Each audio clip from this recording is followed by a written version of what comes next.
Eu já falei aqui uma vez e volto a falar que o consultor ou o projetista, toda vez que é solicitado pelo cliente para dar uma orientação, tirar uma dúvida ou dar uma solução de projeto, ele tem que ir lá e resolver o assunto, dar a solução que foi solicitada, resolver a situação de projeto que foi solicitada também a ele, né? Eu, graças a Deus, todas as vezes que fui requisitado para dar uma solução a problema de clientes, eu consegui resolver muito bem os problemas e eu dou graças a Deus por isso, né? Não só como consultor, como também durante a minha profissão, no primeiro emprego que eu tive, né? Porque se a fábrica de transformadores me indicou para a fábrica de pneus do mesmo grupo, foi porque, durante o período em que eu trabalhei na fábrica de transformadores, todas as demandas que surgiram na minha frente eu resolvi. A primeira foi o projeto do jardim da casa da sogra do dono do grupo, né? Que eu nunca tinha feito um projeto, fui atrás de livro, o Hélio Creda no caso, e resolvi o projeto e entreguei no prazo que foi solicitado. A segunda foi o diagrama unifilar de um quadro de controle de umidade e temperatura de uma tecelagem, né? Que a tecelagem ela é muito sensível à temperatura e umidade. Se a umidade e a temperatura não estiverem dentro de certos parâmetros, o tecido se estraga. E eu fui lá, adquiri um livro de comandos elétricos e com a semana fiz o diagrama de comando do quadro e esse diagrama foi enviado para o engenheiro que fazia anteriormente os diagramas da fábrica e ele mandou devolver para mim dizendo, está certo. E eu dou graças a Deus novamente, né? Porque mais uma demanda que eu cumpri. No dia a dia da fábrica de transformadores, no setor de quadros e subestações blindadas que eu trabalhava, várias vezes, quando eu fazia a composição dos módulos que a gente produzia para atender a demandas de cliente e mandava a ordem de serviço para a oficina, o chefe da oficina retornava na minha sala fazendo o maior escândalo, dizendo que eu tinha errado, que eu tinha colocado um módulo a mais ou um módulo a menos, e quando a gente ia checar, eu tinha mandado certo. Ele é que se enganou lá na conferência dele. Eu tinha mandado tudo certinho. Porque eu sempre tive muito cuidado com os trabalhos que eu fiz, sabe? Quando eu faço um trabalho, eu não entrego de imediato, não. Eu termino o trabalho, eu paro um pouco, dou um break, né? E depois volto a analisar o trabalho e fico me perguntando onde estão os erros. Aí começa a aparecer os erros, eu vou eliminando, né? Porque o erro existe. O que a gente tem que fazer é procurar onde o erro está e eliminar os erros. E quanto mais a gente faz revisões, mais erros a gente elimina. É evidente que você não vai entregar um trabalho perfeito em lugar algum. Você vai sempre entregar um trabalho que tem alguns erros. Agora, são pouquíssimos se você é cuidadoso, né? O que difere uma pessoa competente da incompetente é que a competente procura os erros. A incompetente não tem saco para procurar os erros, entrega um trabalho que não está em boa condição, né? E começa a ter problemas lá do outro lado, na recepção do trabalho dele, né? Uma outra característica minha que eu acho interessante é que quando um cliente está me apresentando um problema, enquanto ele está apresentando, eu já estou me antecipando, procurando as prováveis causas daquele problema, procurando que opções eu posso adotar para interrogar ou investigar alguns aspectos da questão e me interrogando também que soluções eu posso dar a ela. E geralmente isso ocorre na maior parte das vezes. Quando o cliente acaba de apresentar o problema, eu estou com a solução na boca. E tenho a satisfação de ver depois do cliente dizer, olha rapaz, foi exatamente como você falou. Quando o profissional é cuidadoso com o trabalho dele, ou seja, checa tudo antes de entregar, não entrega simplesmente assim que acaba o trabalho, ele começa a formar um nome de um trabalho de qualidade, né? E com algum tempo, o nome dele está no mercado e todo mundo começa a indicar ele. Agora, se ele não tem o cuidado de fazer revisões no trabalho dele, porque não tem saco, por exemplo, o nome dele começa a se desgastar rapidamente no mercado e daqui a pouco ele consegue pouca coisa, né? Porque está com o nome depreciado no mercado. Uma característica também que eu sempre tive na minha profissão é de nunca ir para uma pessoa com a cara de Amélia perguntando: como é que se faz isso? Não.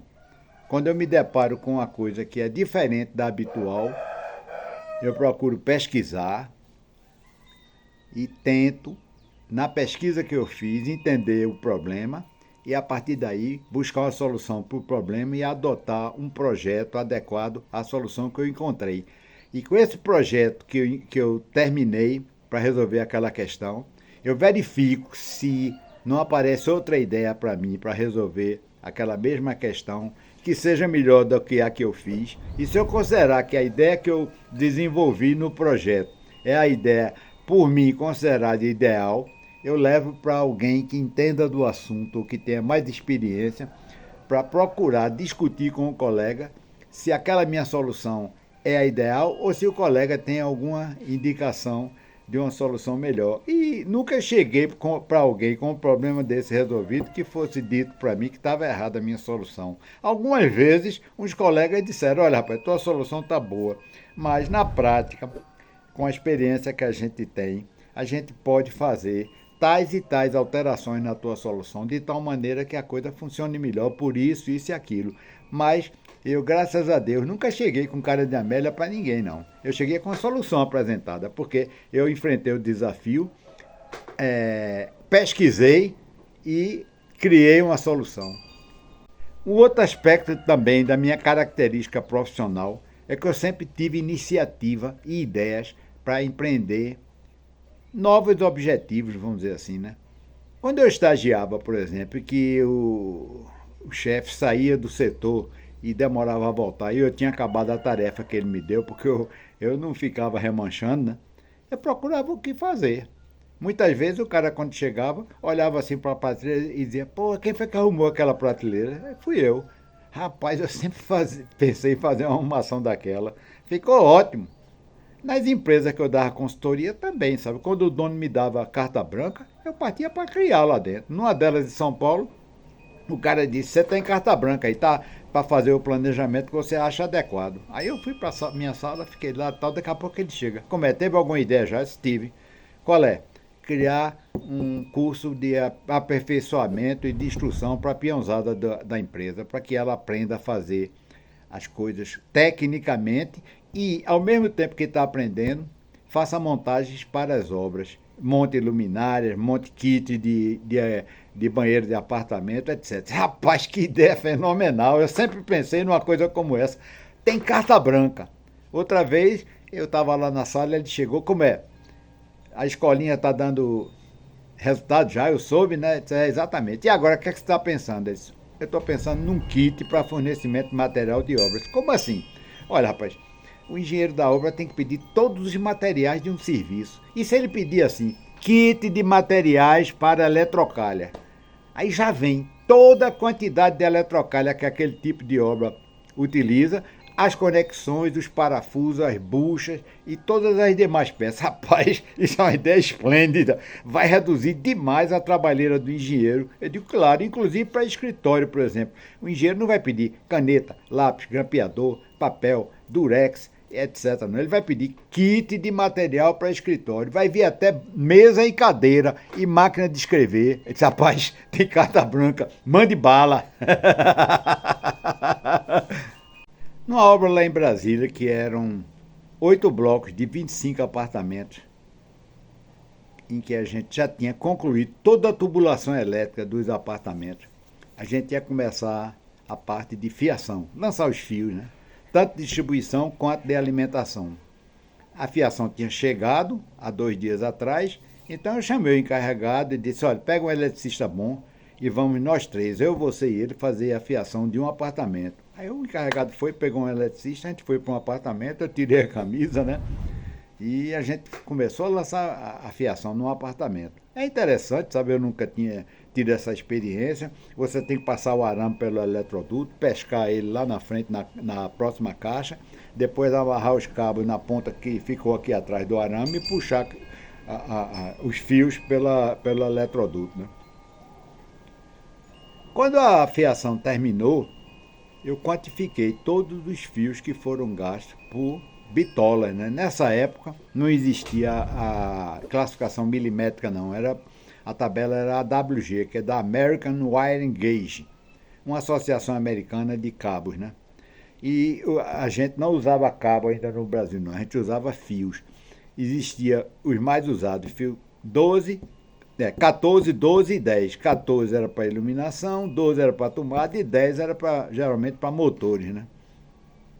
Então, quando terminou, eu fiz o levantamento de todos os fios que foram gastos naquele apartamento e fiz um quantitativo da fiação dos halls, né, que é pouca coisa, né, dos prédios. Multipliquei pela quantidade de apartamento e pela quantidade de prédio, né? O hall era pela quantidade de prédio, que eram 8. E o apartamento era por 200, né? Porque era 25 vezes 8. E cheguei à conclusão que ia faltar 4.500 metros de fio 14 e estava sobrando 2.200 ou 2.000 e pouco metros de fio 12. Então eu fiz uma requisição para o escritório de 4.500 metros de fio 14 e comuniquei ao escritório que podia ser retirado da obra 2.500 metros de fio 12 para ser aplicado em outra obra, que a gente não ia precisar dele. Eu tinha certeza, quando eu chegasse lá no escritório, o cara da administrativa ia fazer o maior escândalo, né? Porque ele ia pensar que eu estava querendo de imediato esses fios, né? Não deu outra. Quando eu cheguei lá, ele estava: Fernando, vem cá! Como é que você recebe 40.000 metros de fio num dia e 2 dias depois está me pedindo mais 4.500 metros de fio? Aí eu fiz: Edgar, você já olhou qual é o prazo de entrega que eu estou pedindo para esse fio? Hã? Ah, rapaz, 120 dias. Eu digo: pois. Porque eu cheguei à conclusão que daqui a 120 dias vão faltar 4.500 metros de fio. Ou você quer que eu chegue aqui no dia apavorado, pedindo a você para você me entregar de imediato 4.500 metros de fio, você vai ter que comprar isso no comércio bem mais caro. Rapaz, nunca ninguém fez isso. Eu digo: mas eu fiz.